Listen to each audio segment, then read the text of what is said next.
Hello বন্ধুরা, welcome to another new video. তো এই ভিডিও আমি তোমাদের সকালে যেটা অ্যালোভেরা গাছ দেখিয়েছিলাম সেই অ্যালোভেরা গাছগুলোই দেখাবো।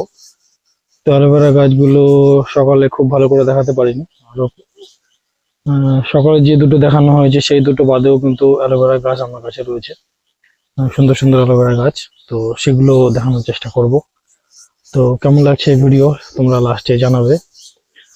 সকালে যে কালেকশনটা দেখিয়েছিলাম নতুন ফুল গাছ, এই ফুল গাছটাই তোমাদের সকালবেলা দেখানো হয়েছিল, যেটা কয়েকদিন আগে এনে লাগিয়েছি। যাই হোক, জল দিতে হবে মনে হচ্ছে, গাছটা শুকিয়ে গেছে ভাব। ওইদিকে ওটা রয়েছে। যাই হোক, পাতা টাতা জমেছে তাই দেখতে ভালো লাগছে না, কিন্তু ফুলগুলো খুব সুন্দর হয়। হ্যাঁ, এটার ফুলগুলো খুব সুন্দর হয়।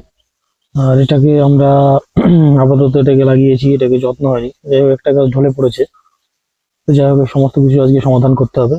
গাছটা ঢলে পড়েছে, গাছের গোড়া থেকে পাতাগুলো সরিয়ে দিতে হবে, এবং গাছগুলোকে যে জল, সেই পর্যাপ্ত পরিমাণে জল দিতে হবে, কারণ ওয়েদার খুব হিট হয়ে গেছে। গরমে পুরোপুরি গরম পড়ে গেছে বলতে পারি আমরা। এখনো আমি যে পুরো ঘামছি, আমিও এখনো কিন্তু ঘামছি। এখন কত বাজে? 2টো 2:30 বাজে। তো কতটা ওয়েদার হিট হয়ে গেছে তোমরা বুঝতে পারছো। যে ঠান্ডা ছিল সে পুরোপুরি কেটে, বলেছিলাম যে বসন্ত উৎসব বা দোল উৎসব পার হলেই কিন্তু গরম পড়বে। আর হলেও তাই, বসন্ত উৎসব বা দোল উৎসব পার হওয়ার সঙ্গে সঙ্গে কিন্তু গরমটা আরম্ভ হয়েছে। ঠিক আছে, সেই চেরি ফুল গাছ যেটা দেখালাম, সকালে একবার দেখিয়েছিলাম। তো এই ফুল গাছটাকে কিন্তু যত্ন নিতে হবে। যত্ন না নিলে এটা নষ্ট হয়ে যাবে। তো এই দেখো, কিছু কিছু পাতা, এই অংশগুলো কিন্তু আমার ছাত্রছাত্রীরা এর মধ্যে এনে ফেলে দিয়েছে। আরো অনেক কিছু আছে, সেন্টার ফ্রুটের খোসা।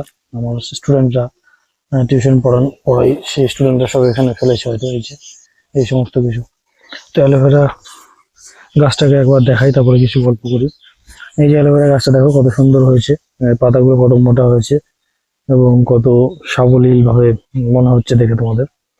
তো অ্যালোভেরা গাছটা কিন্তু একদম ছোট্ট, আমি এনে লাগিয়েছিলাম, একদম ছোট ছিল যখন এটাকে আমি লাগাই, একদমই ছোট ছিল। পিছনে হয়তো সূর্য, তার জন্য হয়তো অন্ধকার আসতে পারে। যাই হোক, আমি একটু প্লেসটা চেঞ্জ করি।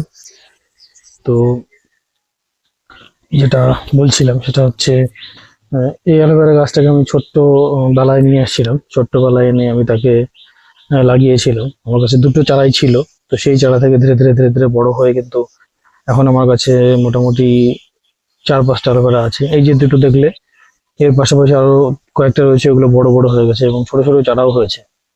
তো অ্যালোভেরা গাছকে যেমন, যেটা আগে বারবার বলেছি, যে যত্ন নেওয়ার জন্য আপনাদের খুব পরিশ্রম করার দরকার নেই। খুব জল সামান্য দিলেই হয়, সামান্য জল দিলেই কিন্তু অ্যালোভেরা গাছটা বেঁচে যায়। আর বেশি জল দিলে অ্যালোভেরা গাছের গোড়া পচে যেতে পারে এবং নষ্ট হয়ে যেতে পারে। খুব বেশি জলের প্রয়োজন নেই, গরমের দিনে একদিন বাদ একদিন দিলেই হবে। পুরোপুরি যখন গোড়াটা দেখবেন শুকিয়ে শুকিয়ে গেছে, শুকনো ভাব, তখন দিয়ে দেবেন। আবার যখন শুকিয়ে শুকিয়ে ভাব, তখন দিয়ে দেবেন। সবসময় জল বাঁধিয়ে রাখার কোনো বিশেষ কোনো প্রয়োজন এই গাছের নেই বলেই আমি মনে করছি। তো আমার যতদূর অভিজ্ঞতা। তো কেমন লেগেছে আপনাদের গাছগুলো? আরো অনেকগুলো কালেকশন রয়েছে, নতুন একটা জবা ফুল গাছেরও কালেকশন রয়েছে, যেটা আমি দেখিয়েছিলাম সকালবেলায়। তো তোমাদের একবার দেখিয়ে দিই, যদিও ফুল ধরেনি তাই সেটা দেখলেও বুঝতে পারবে না। এই যে এই ছোট ফুল গাছটাই, তো এটাও আমি কিন্তু লাগিয়েছি। এটা কিন্তু রক্ত জবা নয়, এটা তোমার সাদা সাদা এবং অনেকটা গোলাপি টাইপের রঙের ফুল হবে, খুব সুন্দর দেখতে হবে। মাঝখানে মাঝখানে একটা সাদা সাদা দাগও থাকে, অংশ লক্ষ্য করেছি। দুটো ফুল ফুটেছিল, ফুলটা হয়তো আমি শেয়ার করেছিলাম ভিডিওতে। তো এই হচ্ছে সেই জবা ফুল গাছ, এবং নতুন ফুল গাছটায় ফুল হলে তো তোমাদের অবশ্যই দেখাবো। সেই ভিডিও কবে হচ্ছে, আমার মনে হয় 1 মাস সময় লাগবে এখনো পুরোপুরি ফুলের প্রসেসটা হতে। কারণ আমরা জানি যে এই ফুল গাছগুলো শীতের নয়, শীতের সময় বেশি হয়, তবে গরমের সময় বাঁচানো সম্ভব। পর্যাপ্ত পরিমাণে জল বা যত্ন নিলে এরা কিন্তু বেঁচে থাকবে। তো মেইন ব্যাপারটা হলো যত্ন নেওয়া। যে কোনো জিনিসকে আমরা যত্ন কতটা নেব তার উপরে ডিপেন্ড করে কিন্তু সেই জিনিসটা টিকে থাকে। তো আমি সেটাই বলবো যে অবশ্যই অবশ্যই আমাদের ট্রাই করতে হবে, নতুন নতুন ফুল গাছ, নতুন নতুন জিনিস লাগাতে হবে, এবং খুব ভালো করে যত্ন সহকারে সেগুলোকে রক্ষণাবেক্ষণ করতে হবে। মেইন ব্যাপারটা হলো যত্ন সহকারে রক্ষণাবেক্ষণ করাটাই হচ্ছে প্রধান বিষয়।